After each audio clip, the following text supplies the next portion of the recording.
communicating with each other, intra-specific communication, whether it is to attract mates or different territories or attract postdoc advisors. But we're not so good at talking to non-ecologists, the whole vast world out there. We've also become pretty good at listening to ecosystems we study, both figuratively and literally, using hard data as well as metaphor. And we've invented pretty clever ways to listen in to the great animal orchestra, right? From bird songs and frog calls to the staccato dance of wolf spiders.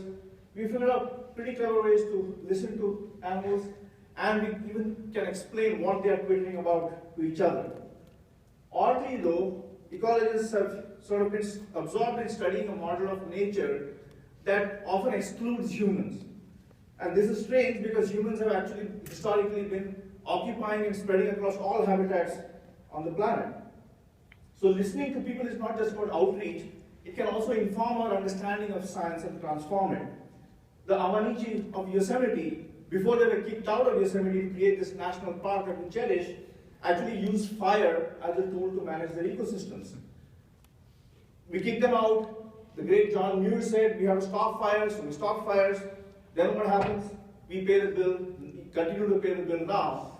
And it took us a while to eventually realize that, hey, this fire is actually a useful tool. And maybe we can use this Promethean tool to manage the habitats to the state that we want it to be in. Hard lesson learned. Who would have thought we could actually use fire for this? Well, the locals knew. We never paid attention to them.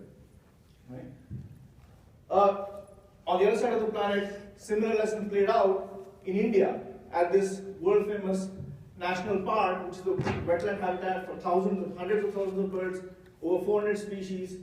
But when the park was created, it's a national park, people and cattle don't belong here, throw them out.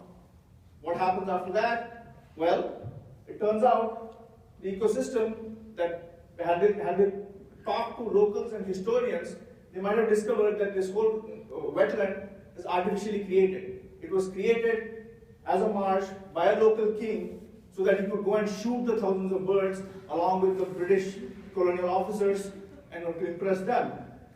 And removing the cattle, it turned out, actually resulted in plants overgrowing and choking the wetlands. So the whole ecologist-driven plan to protect this park backfired. Until we then eventually realized, hey, the birds don't mind the cows and so on, why should we? Another example, this rare tiger population was found in Bhutan a few years ago by a BBC crew and some eminent wildlife ecologists who discovered that these tigers live above the tree line, although locals knew about it. In Yosemite a few years before that, expert ecologists declared that the jackrabbit had gone extinct locally.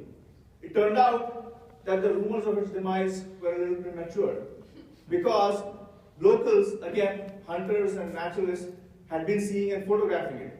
So the ecologists went and published one more paper saying, oh, I was wrong, maybe they're still around. Had we paid attention, talked to the locals, you might have learned something. Imagine yourself on that volcano after it erupted, thinking about the new ecosystems being created. Wouldn't it be nice to just call up the volcano and ask, what were you doing in destroying this ecosystem? What did you do there? Well, the reason I bring that up is look at what we are doing. Like the lava flow, we are erasing complete habitats, putting in new geological layers. We are in the Anthropocene. But in this case, unlike with the volcano, we actually are the agents of this change. So our fantasy of the ecologist actually comes true. We can call up this agent of geological change and ask, hey, what were you doing when you were destroying this habitat and put something else in place? Case in point, in Fresno, where I am from, we look at something like this, the huge amount of water being used, and we wonder, isn't it irrational to use so much water in a desert environment? How much water is being wasted? We have to tell people to stop doing this. But if you actually go and talk to the people, it turns out, like the great sage George Carlin said, all they care about is a nice place to live and a place for the kids to play, right?